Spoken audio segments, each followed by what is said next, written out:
So I was in the shower, I was cleaning my ass and making all sure all sparkly, spanky clean. I'm not the funny one, I'm the pretty one. Cock shots. I just checked myself out. Candles, music, wine, and then lube up and get on top. The glory hole's like a dick theater. I've imagined your friends. Which means your pants had better come off. Mama needs playtime. We're not sluts. We just love love.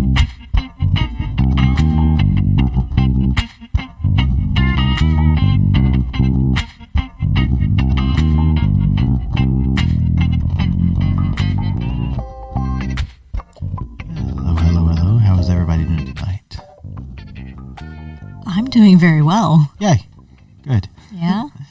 Yeah. Yourself? Yeah, I'm doing all right, I suppose. So welcome back to another episode here of By the By. Yeah. Yeah. This is a surprise episode because Angela didn't know we were recording it. I didn't. I'm very unprepared for this one. Completely unprepared. Yeah, so we just got home from a night out with friends. Mm-hmm.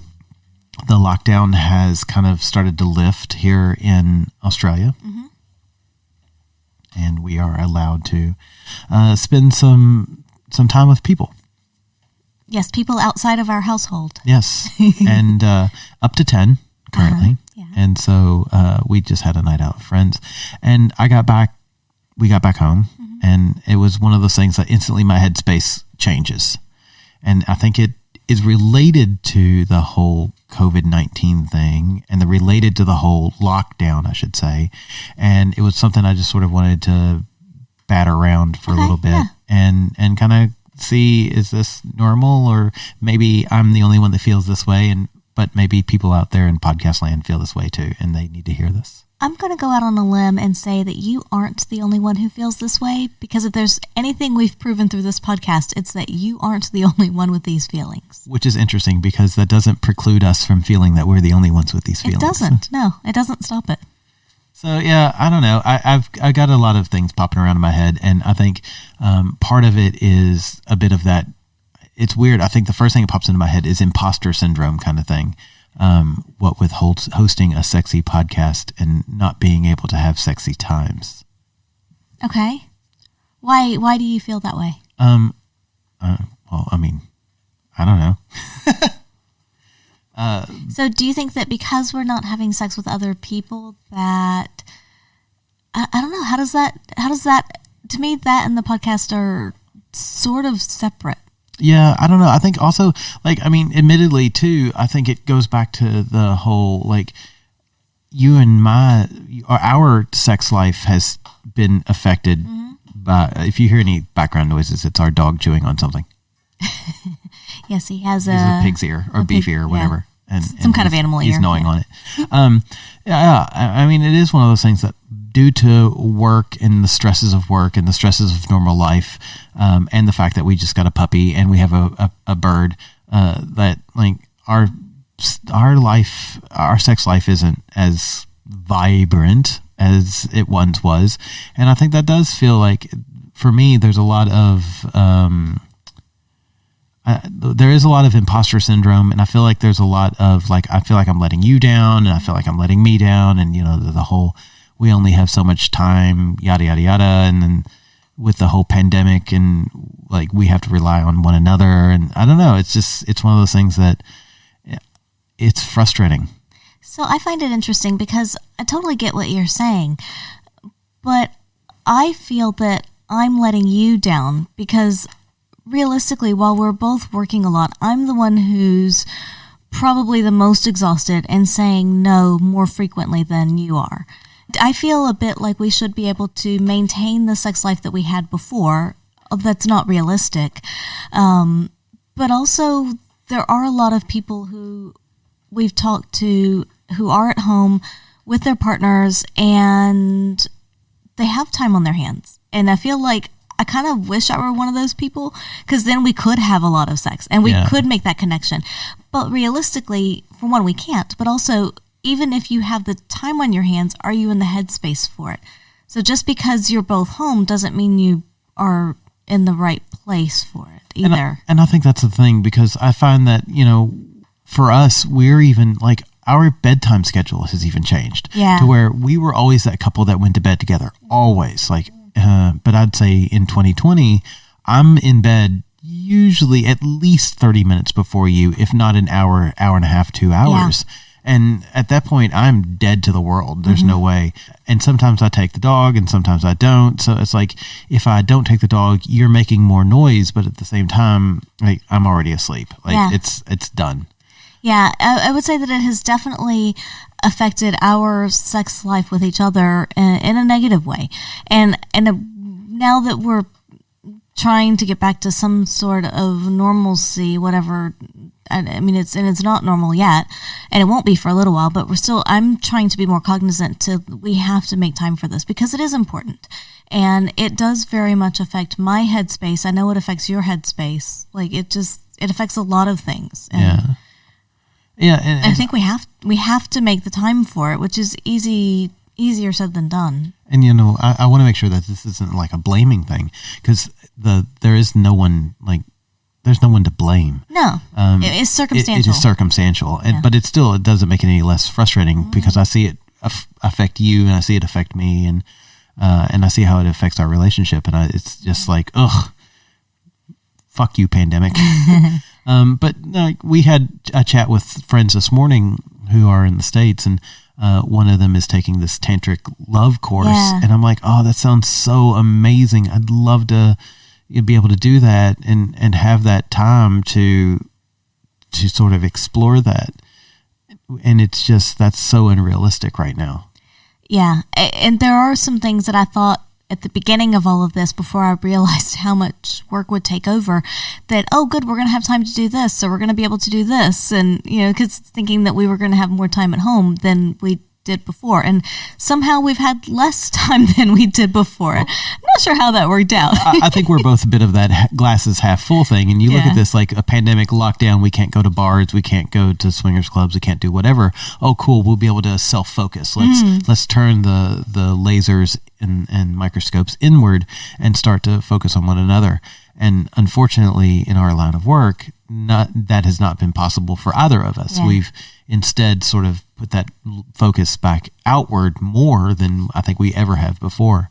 And that becomes really, really frustrating.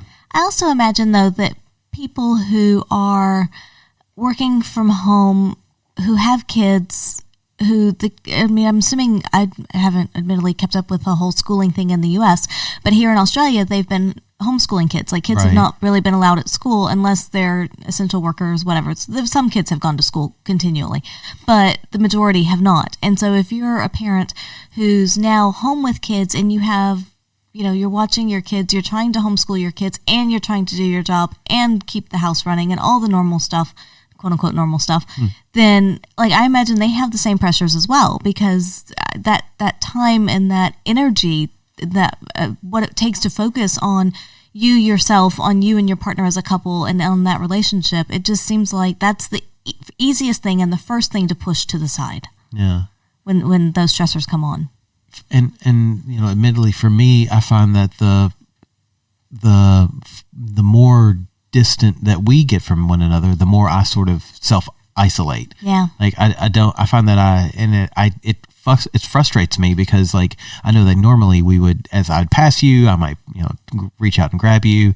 And I find that I don't do that because, I'm already isolating. Let's sort of become that island of a man kind of thing. Self-protecting. Yeah. And it's frustrating. And then when you try to touch me, it makes me, admittedly, it can make me uncomfortable, because I'm like, I can't do that. And it's, that's interesting. Yeah. And I find it really frustrates me, and it is one of those things that it gets into my headspace, and I don't know really how to break out of it. So now that we're starting to be around people a little bit, it makes it worse. How so? So, like, tonight, we're out with, we had a birthday party, and there was 8 of us in the room, and it's great. And I find that, like, we're hugging other people, and that's like, oh, that's good. It's good to hug other people. But then at the same time, part of me is like, oh, why am I hugging these people when I haven't hugged Angela, in a couple of days?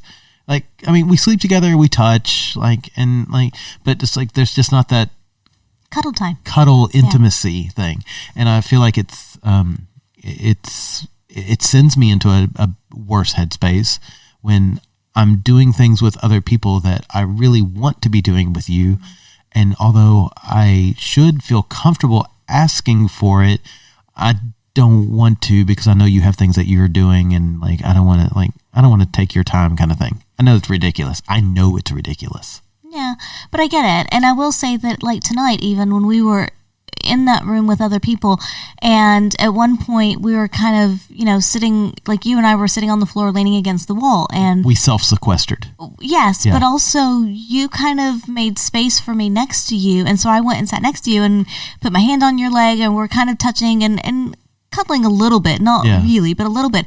And it was one of those, wow, this is, for me, this is really nice, and it's good to have this, but I don't think I've allowed myself or felt like I could relax enough until now to be able to do that. Yeah. And so even if I was sitting next to you before, it was always just work, whatever has to get done. Like, I just need to do this, just get this done, And I don't think I've allowed myself to relax at all in order to enjoy like spending time with you and being next to you. And so there is a difference between being close to you and actually like being close to you and being with you. Yeah. And maybe that's it. Maybe it's just that I haven't felt like I've been with you per se. And I would agree with that. I feel like together we're always close, but we're rarely, recently we've rarely been connected. Yeah, yeah. And I think that's something that really affects my headspace in that, like, I guess I feel guilty because I know it's neither one of our fault, but at the same time, I also feel like there's stuff that I could do to sort of fix it. But I don't do it for some reason or another. Yeah. And I think we're both guilty of that, but at the same time, it's also a bit circumstantial, and I think the fact that we both recognize it is a good thing, and the fact that we can, at this point, try to start doing something about it and try to reconnect, to get back to some sort of whatever it was before, where we could be around each other and cuddle and touch and have that connection between us. And I'm hoping that we can start to kind of get that back a little bit more. And it also, because I think we both really need it. Yeah, absolutely. Because I know it affects my headspace like immensely. It does on a daily basis affect how I view the world and whatnot. Is what my connection is with you. Yeah. And so, but it also sort of brings me to a warning of like, once we do get to a point where we can go out and play with other people, I think it's something that we all need to be aware of, is that, our primary concern is our partners, not other people. And we may take for granted the fact that we're playing with other people, but maybe we haven't played with our partner as much as we should. Yeah. Or partners. Mm-hmm. No, that makes sense. And now, well, it's also good you say partners as well, because our other partners, because of the whole lockdown thing, we haven't seen them as much as normal either. Much, no. And it is, it is very much a part of us, I feel like, that we're missing, is not just the connection with one another, but the connection with other partners as well. And I do very much look forward to getting back to that. But like you said, like, it's when we can go on dates with other people, we can go to the club again, whatever, we have to make sure not to take our primary relationship for granted and make sure that we're fulfilling our personal needs and our needs as a couple before anything else. Yeah. Yeah. So I guess it's like, how do we do that? I mean, what do we do? I know, I'm putting you on the spot. And I will give you a 10, 15 second break as I go get more alcohol, because the wine bottle's way over there. But like, think about it for a second and think like, what do we do? What can we do? How do we fix this? And if people listening at home are feeling the same way or similarly, how can they fix? And we'll talk this out together. Mm-hmm. Angela, Yes. do you like sex toys? I love sex toys. Do you? Yeah. Do you wish you could have more sex toys? Always. Do you wish you could have a sex toy at 50% off? That's even better, yes. With that sex toy, do you wish that you could have 6 videos on demand that you could watch and use these sex toys with? Absolutely. With that 50% Oh my god, it off gets sex better. toy, and the videos on demand. Do you wish that whoever you purchase these sex toys from would just throw 6 items in there? Maybe something for you, maybe something for me, maybe something for both of us. That would be amazing. I Can know. that happen? Is that a thing? It does happen. Yeah. And you know And how where it does happens? it? No. How does it happen? Where does it happen? If you Google or type in in your Google box adamandeve.com, Okay. you'll go to adamandeve.com, find an item that you like, put in the coupon code BYTHEBI, BYTHEBI. You get all that. And the one thing that turns you on more than anything else. Free shipping. Free shipping. Yep. Yeah, so if you go to adamandeve.com and you use the coupon code BYTHEBI, that's BYTHEBI, you'll get everything we've already talked about, Yeah. and that should make you happy. Yay. Yeah, it does. Yeah, easy orgasms for you, easy orgasms for your partner, you know. And all kinds of fun for everybody. Yeah. Cool. Let's do it. Let's go. Let's do it. All right. Yeah. To the internet. Excellent. So my wine glass is now full, and you've had a full, like, almost 40 seconds I know. worth of thinking. What advice do we have? What can we do? So What are we going to do? I would say, first of all, is that we should take advantage of those little moments. It's those little touches as I'm passing you in the kitchen, passing you in the hallway, even just, cuddling a bit on the couch, just sitting close to one another. And it's funny because I even think about, like, in bed, we haven't cuddled as much. No. But Because usually I'm dead asleep. well, you're dead asleep, but also at the moment I can only face one way, which is away from you. Yeah. Because my one of my ear holes, the helix piercing, has been infected. Yeah. And so I haven't wanted to lay on that ear. And so it's just, and it's something silly and stupid like that, but it means I can't lay on that side and put my arm around you. And it does bother me. And I know it's a dumb, silly little thing, but it bothers me that I can't put my arm around you laying that way. And so, but I think we do have to take advantage of those little moments and those little touches and just really appreciate them and really focus on those. And then maybe we set time aside and we like, this is a date night. Phones go off, computers go away, everything goes out. Doesn't matter what happens in the rest of the world. Even if it's just an hour or two, it doesn't have to even be a whole evening. It doesn't have to be a long time. But I think we need to set time aside. It could be the morning, it can be midday, it can be any time of day, whatever day of the week. But I think we need... Well, provided we're not working. Yeah, not work hours, but I think we do need to actually set time aside and say, okay, like, this is our time, and the phones go away, the computer goes away, everything goes away. Yeah, and we just have to at least try to make that time. We have to make the time for each other. Yeah, I do. I agree. It is interesting though, because talking about the touches when we pass, it's very funny. I'm the worst. But at that sort of like, well, you're walking there, so I'm going to give you as much space as possible. Which, honey, you don't have to social distance in the I know, house. but I know, and it's funny. But it's not even social distancing. It's just like.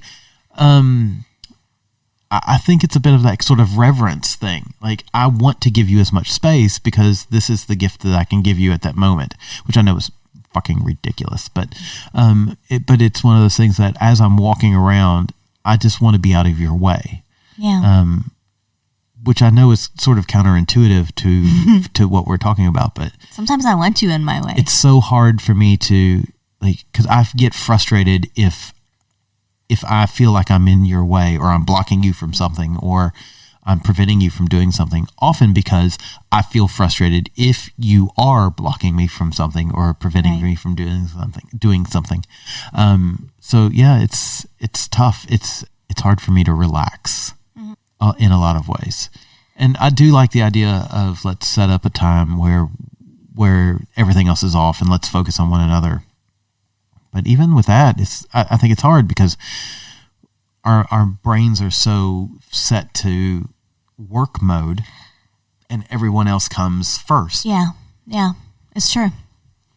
And maybe it's I'm completely spitballing and thinking aloud here. Sure.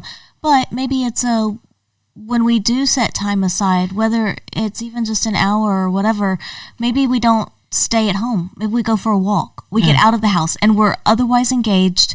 So that way we're not tempted by the TV, the phone, whatever's around. It's not like, oh yeah, now we don't know what to do because we're in this familiar space where we've literally been working for months. And so now we're conditioned to think of this as a workspace per se, and maybe we need a change of venue in that now we're outside of the house and we just talk about stuff, whatever it is, and or not talk at all. Maybe we just be around each other. Maybe we don't have to talk, or maybe it's whatever's passing by, or those people over there, or the sunset, or whatever it is. Like maybe we just get out of the house, go for a walk in the park, just go for a walk down the street, and just be in each other's presence. And if we feel like talking, we talk, and if we don't, we don't.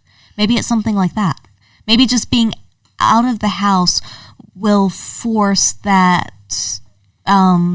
severing of the connection with all the pressures that have been on us. Well, it's interesting because I still feel connected to you, and I think that's a good thing. It's just that, like, we just, I don't know. You know me and how I think. And suddenly it's like, oh my God, I've hit that age where I'm no longer interested in sex. I've become an adult, and so of course I'm Googling like how to increase one's libido, and like, well, I'm not going to exercise, and I'm not going to drink less, and I'm never going to get more sleep. You know, it's like you're looking at something like, nope, can't do it, won't do it. You know, so it is kind of that thing where it's like, ugh. I think for me, the last thing I want to do is accept something. I don't want to accept the. Because you don't want it to keep going down a slippery slope. Yeah, because once you accept something, it's easy to accept something else. Yeah. And then the next thing you know, you're like, oh, good, I'm a misogynist. And I would say that, like you said, I mean, I do still feel connected with you, but I don't feel like I've been giving you the time and attention and giving our relationship the time and attention that it deserves. Which is exactly how I feel. And I keep telling myself... Not from you. Yeah. But yes, Angela, you are not giving this... I suck. Come on, Angela, work harder. I suck. No, but I also tell myself it's temporary, but it's been temporary for months. Yeah. And how long is temporary? And is it okay if temporary is 3 months? Is it okay if temporary is 6 months? Is it not okay? You know, at what point does temporary become permanent? Yeah, where do you draw that line? And I don't have an answer to that. I don't think any of us do. And I think that's part of my problem is that it's, you know, we're currently living in a world that's next to normal. And it's like, at what point does it become normal, and what can we do, you know, as a couple, both with our relationship and our other external partners to make it not normal? You know, because I think about the gentleman, we have seen him in the past few months. We can count on probably 2, maybe 3 fingers. I would have said one hand easy, yeah. Yeah, one hand easy. How many times we've seen him since the beginning of this year. And you look at Leo and the number of times we've seen him. And admittedly, we've probably seen him more, but it's been in a very pants-on, let's talk about work kind of stuff kind of way. And also, I will say, like with the gentleman, it's different as well, because not only are we seeing him less because of the whole isolation thing, you have to. Yeah. But we still try to message, and we've done the whole house party app thing, and tried to talk to him here and there. But even at that, it's not as frequent as I would like, as I feel like. But he's also snowed in with work, so I feel like we're all kind of. Yeah. I feel like for all of us, and while it is a fortunate thing that we do have a lot of work to do and that we are still employed, because there's so many people that aren't, but at the same time we're all kind of feeling that pressure, and it does push you. It pushes you for a while, and there is that question of how long can this go on for before we finally something has to give. Something has to something breaks. And I think, look, I'm not gonna down any other swinging podcast, any other swingers, any other people, whatever groups, but I think we all need to sort of recognize that elephant in the room, which is Zoom sexy times fucking sucks. It's not a good surrogate. Yeah, it's not. And I think so many of us are trying to pretend that it's okay. Oh, Zoom is great. Zoom works. Zoom does it. FaceTime is great. Skype dates are okay. They're not. They're not a good surrogate. They're not a good substitute. They are barely enough to pass by. To me, it's a thread to a lifeline. Yeah. And that it's enough that you still feel like you're drowning. You can have a number of Zooms, and I'm going to say this is totally okay. I feel like it's enough to keep things going and to keep it alive for a little while, but to me it's not a long-term thing. Yeah. And I think we're all kind of hoping this isn't a long-term thing, right, which is fine, because if it's temporary, and if you keep that hat on and think that okay, it's not going to be like this forever, which fuck, I hope it's not like this forever. But then it's okay.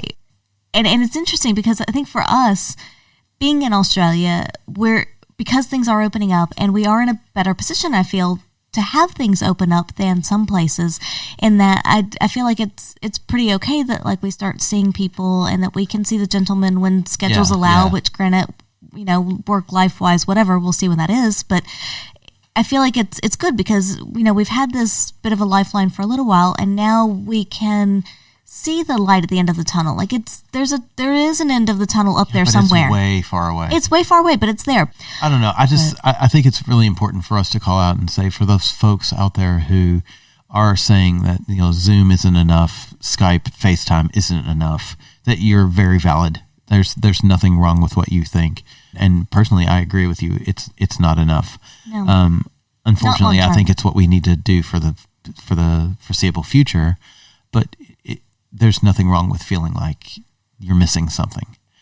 And I think that's a good point to make. And I think it's something that we've either said before or at least alluded to, is that while we have these feelings and we think that things should be normal, we think that things should be okay, and we think that we should be okay with where we are and things, it's not. This is a really different time, and everybody is thrown into different circumstances than what they're used to for longer periods of time than what we're used to, and we're going to have different feelings. And there is no right, there is no wrong, there is no I should be doing this, I should be feeling this. It just is what it is, and we have to accept that, and then we have to find a way that if you're okay with it, that's great, but if you're not, then that's okay, but find a way out of it when you're able to, whatever the time is and whatever the timeline looks like. But there is no normal at this point. There is no I should feel this way or I should be this way because that's what it was before. And we may get back to that. Yeah. I hope we do. But Yeah. it's just weird, and I don't think anybody knows what to expect. And that's part of the problem, is we don't know what to expect, and we like to know what to expect. I like to know what to expect. I think we all like to know what to expect. Yeah. Nobody likes surprises. Yeah, I guess for me, I struggle a lot with the headspace that wraps around that. And I find I swing really in really high highs and really low lows. And it's funny, it doesn't take a lot to send me to a really high high. And I think like recently, and people will laugh, and that's totally okay. You should totally laugh at this. It's been about a month ago, and I went to the grocery store and found that they had yeast. And I was like, oh my God, I found yeast. I was so excited to get yeast. It was hard to find for a while. It was fun. But, Yeah. you know, it's like, I think the world's kind of a depressing place when you're not a baker and you get so excited for finding yeast. Hey, it's the little things in life. It's the little things. I suppose. And then admittedly, so like I look at the amount of alcohol we've consumed in the last 3 months. And number one, I'm like, wow, we need to spend a lot of money to fill that back up. And number two, I'm like, should I be concerned about this? Actually, I would say it's not the amount of alcohol that we've consumed, because we would have consumed that anyway. Well, I was going to say, as he says, as he's taking another drink. No, we would consume that anyway. It's just that we would normally consume that at a bar, out somewhere, at restaurants. I think it's with friends. That's the thing that's missing, is we're drinking a lot of alcohol by ourselves. Yeah. And when you drink with friends, it's better. Yeah. Is it better, actually? I don't think that the amount of alcohol we've drunk has changed. I think it's just the way in which we're drinking, and that we're obviously drinking more at home because we're at home. We're not out and about somewhere, and we're not buying drinks at a bar. So ultimately, it's probably been a lot cheaper for us because we are drinking at home rather than out at a bar. But yeah, when you look at like the wine cabinet here, it is definitely a lot emptier than it once was.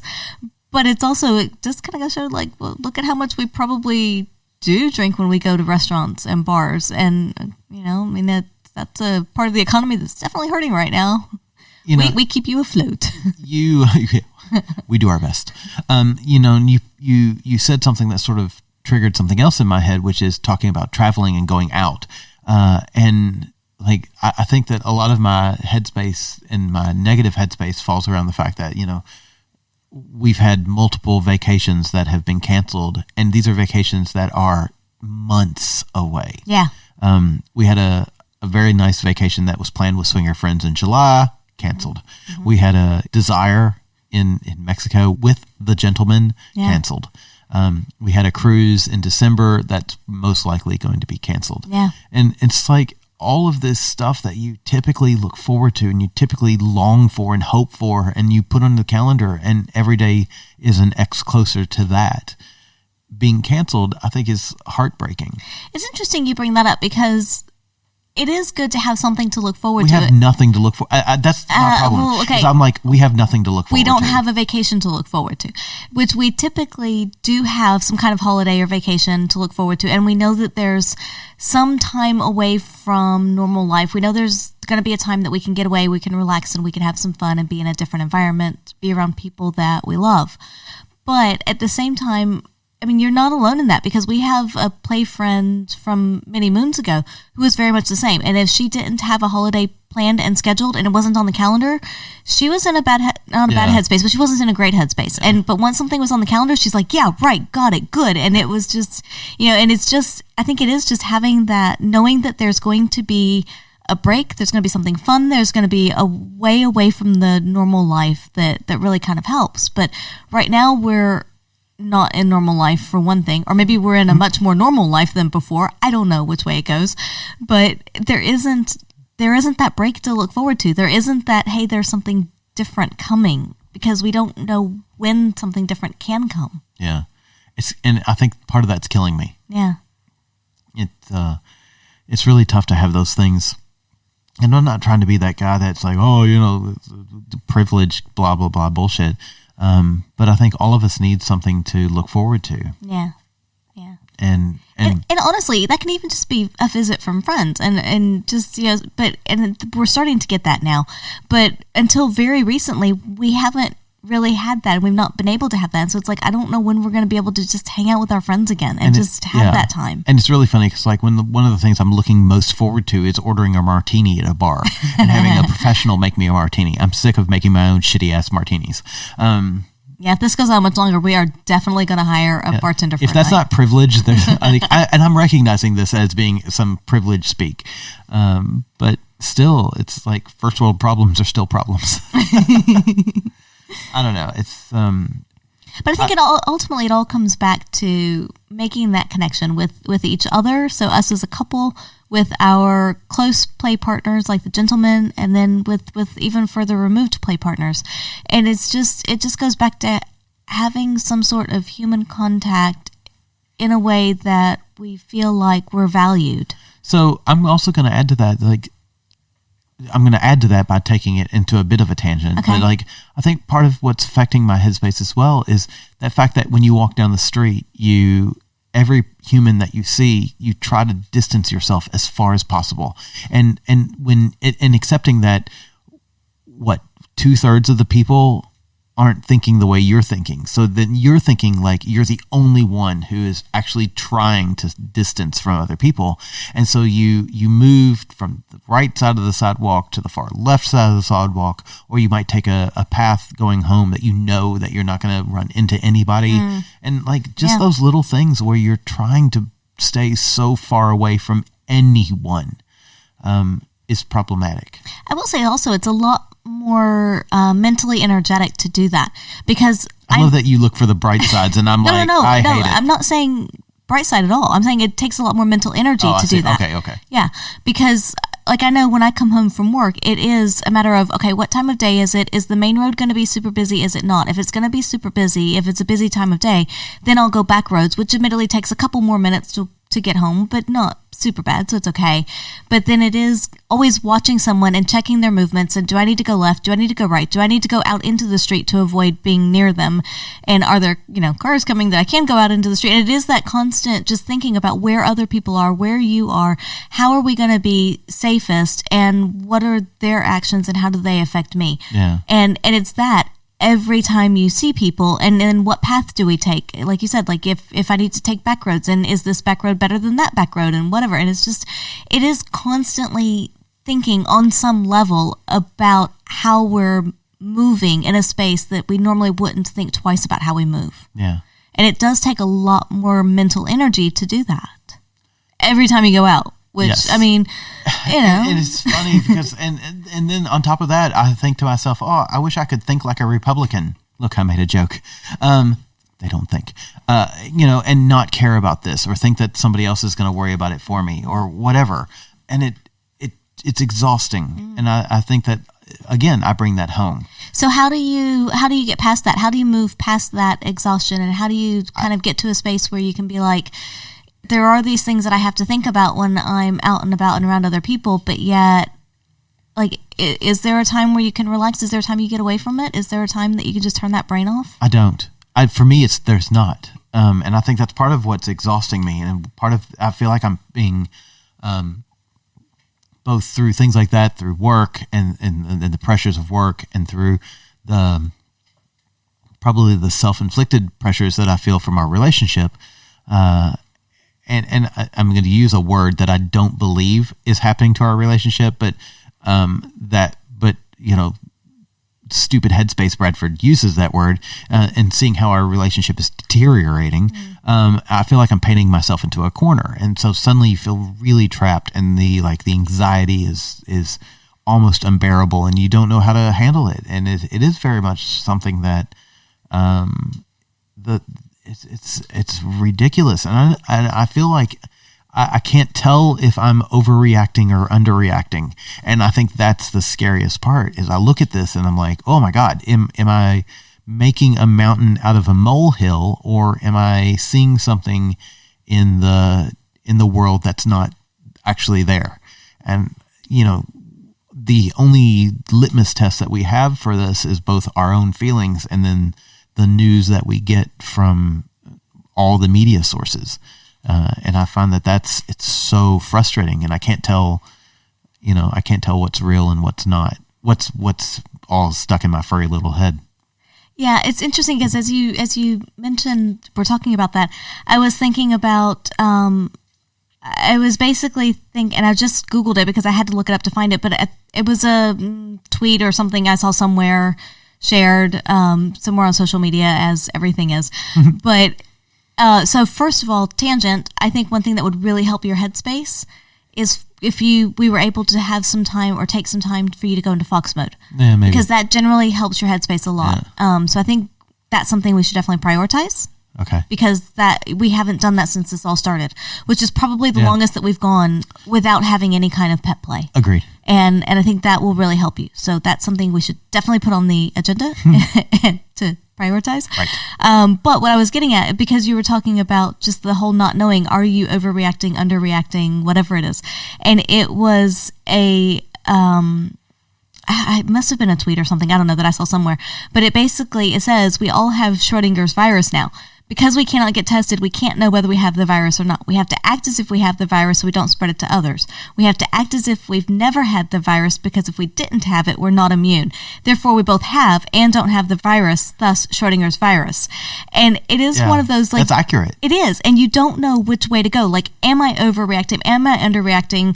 Like, it goes back to the do I have it? Do I not have it? And you don't know. And there's no way to know. I mean, and it is one of those things that, like, so much of me wants to read the scientific research and say, like, okay, I agree with them. And then so much of me want to, believe Bubba that I went to high school with, and like he's right too. Yeah. Because both of them make very valid points. But yeah, I feel like there's so much mental stress that's being put on me or us. And I don't know how to one, quantify and use it.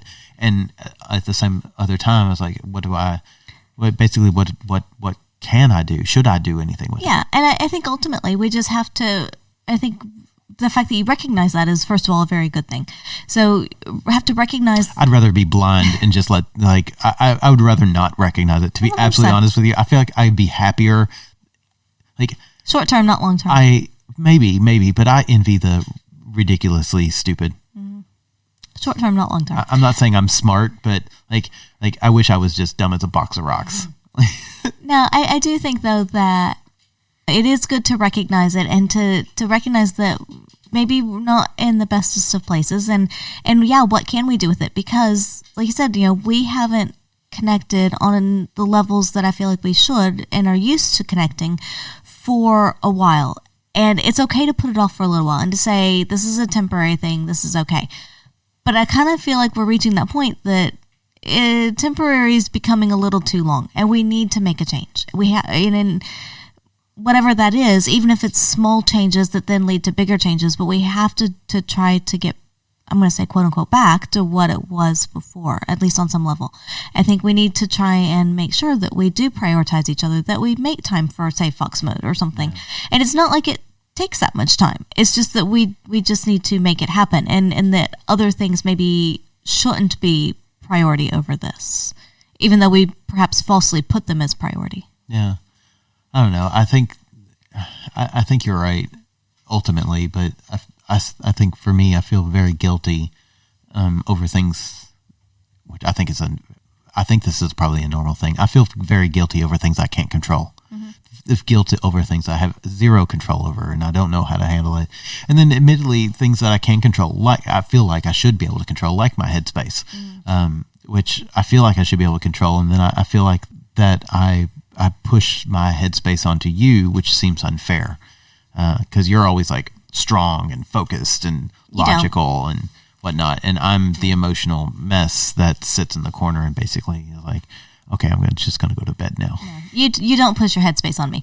But I will say that through this, I have had, I would say probably, and this is weird, but I've probably had some of the, I don't know if I can say worst, like headspace days, but I've had some bad headspace days and bad headspace times that I don't normally have. And there's been times that I've kind of, and this is going to sound horrible, but I've kind of stepped back and thought, I don't like this. Gosh, like, is this what it's like for some people? Like much of the time, like I don't like where I am headspace wise. And I know I'm agitated. I know I'm angry. I know my fuse is short. I know it's whatever it is. And it's just because of lack of sleep. It's because of stresses. It's because of pressures and whatever's.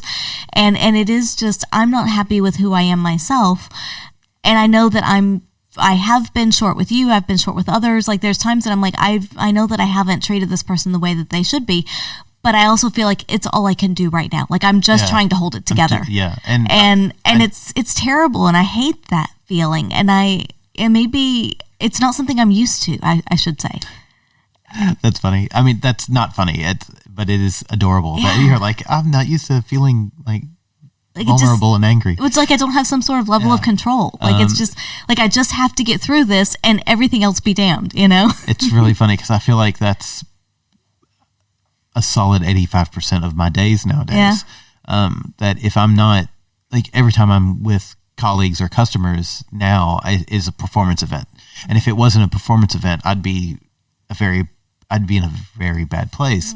And I feel like, you know, those times when you're supposed to relax and feel free, you know, I come home and it's worse. Like that's when it gets bad. Yeah. You know, it's very frustrating and I hate it and I see it as such a weakness. But then I feel like that is ultimately what affects our relationship is that I can't pull it together enough in order to make it work. It's funny you say that though, because for me, the fact that you're here keeping a lot of the home stuff together when I've not been able to do near as much as what I normally do has been a big help. And for me, that's like, if that wasn't the case, I think I would be in a much worse state. So the fact that you have kept a lot of things going that otherwise probably would have completely fallen apart has been a really good thing and really helped.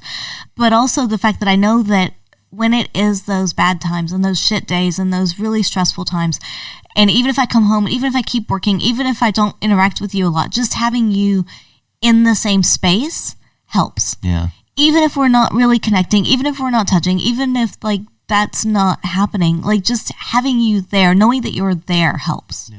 Even if it's not the us that we're used to, it's still, yeah, there's still just that you're there makes a big difference. And I'll agree with that. I found I bounce around a lot mentally. Like my head is like a high bounce ball, but it bounces less when we're together. And that's I think that's something that I try to draw strength from. Yeah. But it makes it very, very hard. Yeah, I think we have to, and I think we have to recognize that this is going to be a short-ish term thing. Yeah. And I mean, you're right. I mean. Because if you look at the length of a relationship, and then you look at a few months, and it's not really that much time, you know. It is. You're right. You're spot on. And I think we fool ourselves and we think, well, this is what normal is now. Yeah. And it doesn't take long for us to think that.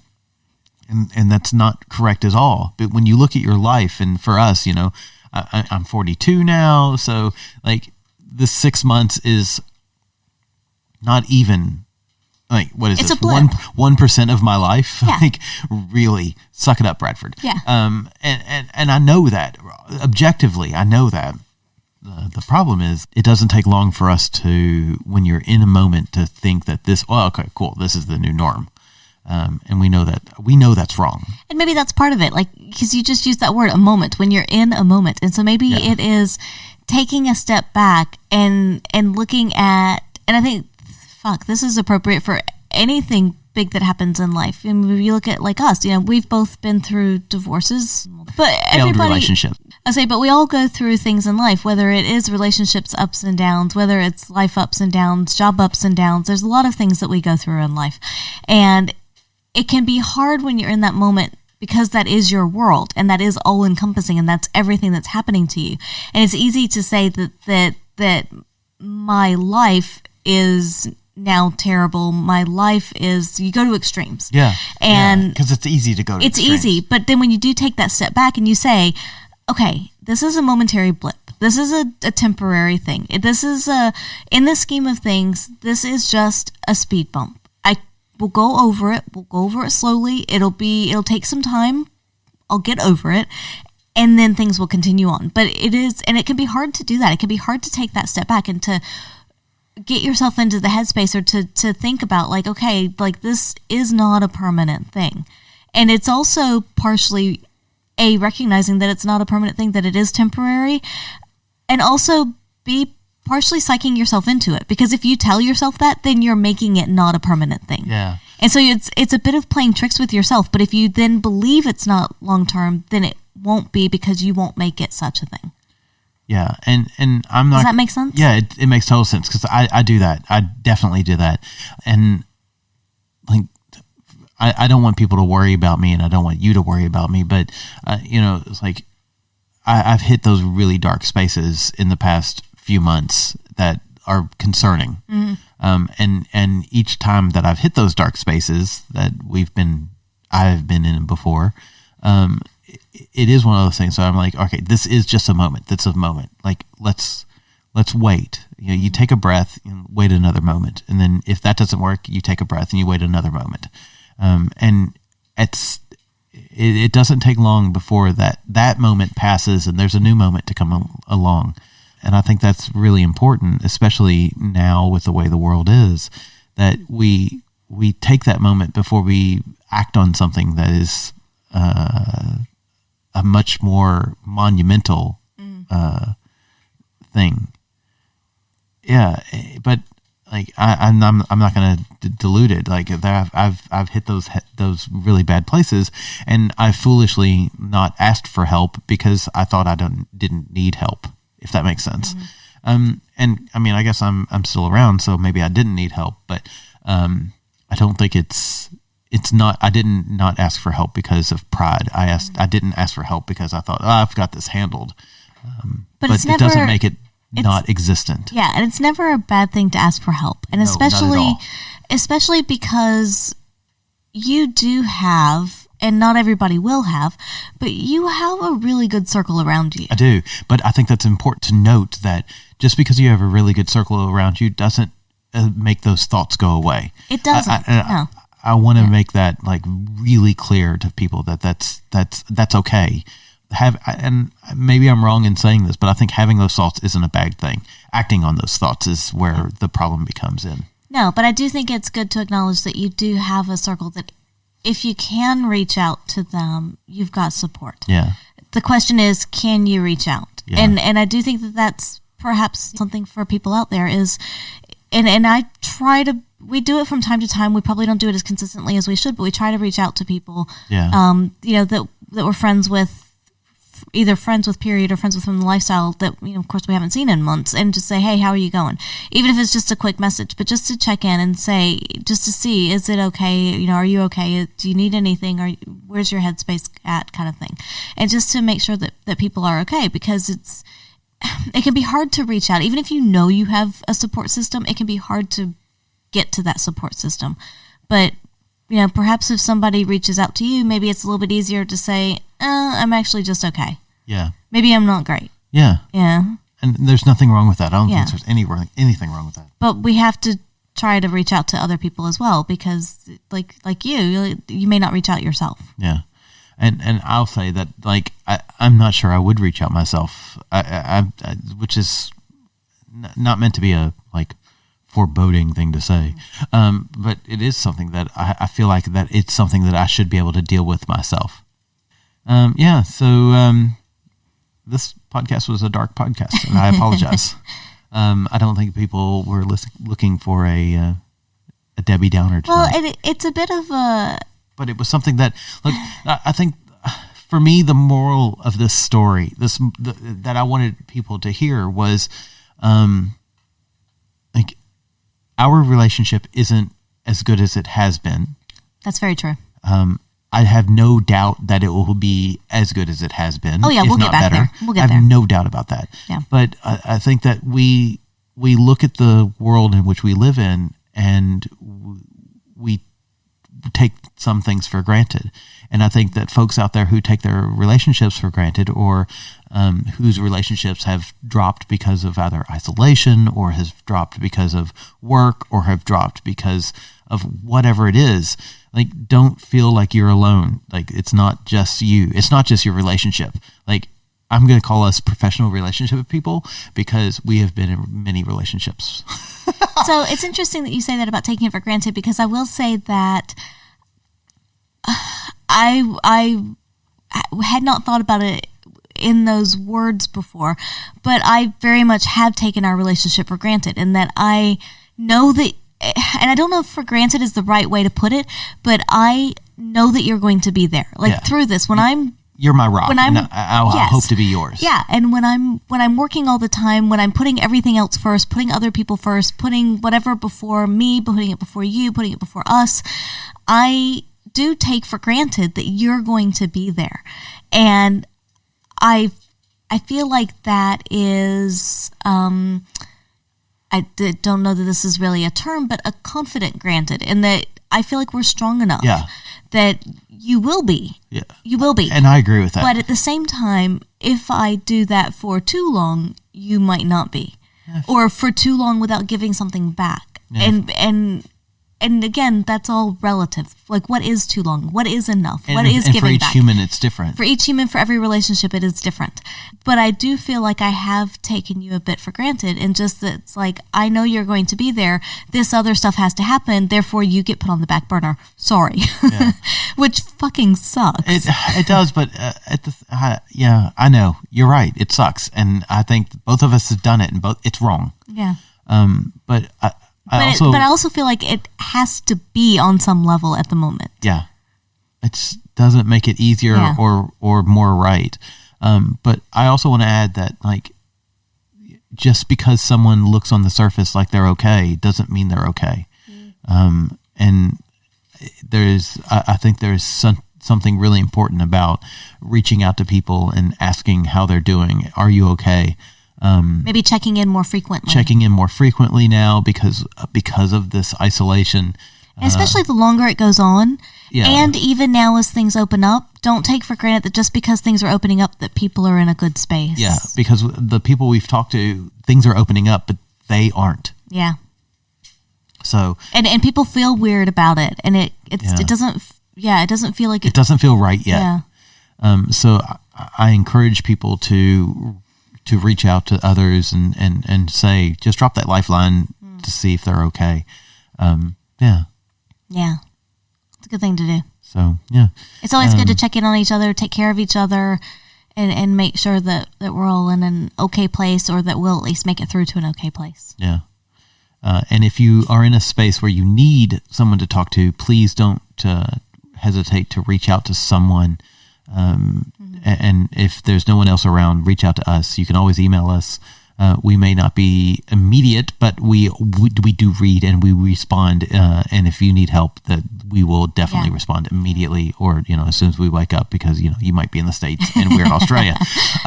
But very much reach out to us in some way, form, or fashion, and we're happy to chat with you and try to connect. Reach out. Just listen. We both make great listening boards. Yeah. So definitely do that. Yeah. And if you can, reach out to someone in your social circle and your family, your friends, your greater community even. You'd be surprised at how many people just kind of lurk on the sidelines, but yet when you need them, they're actually really there. Yes. So, don't hesitate. Don't be afraid to reach out if you need it. You're definitely not alone. And I think that's the point of this podcast is I wanted to sort of air some dirty laundry and let people know that, look, even people who, air quotes, professional relationship people. And we get in your ear holes every week. And we get in your ear holes every week. We struggle as well. And this time has been very hard for the two of us, and that our relationship isn't where we hope it would be. But we both recognize that it's a work in progress, and that we'll put some effort into it and make it better. Absolutely. Yeah. Do you have any other thoughts, questions, comments, or rude remarks? No.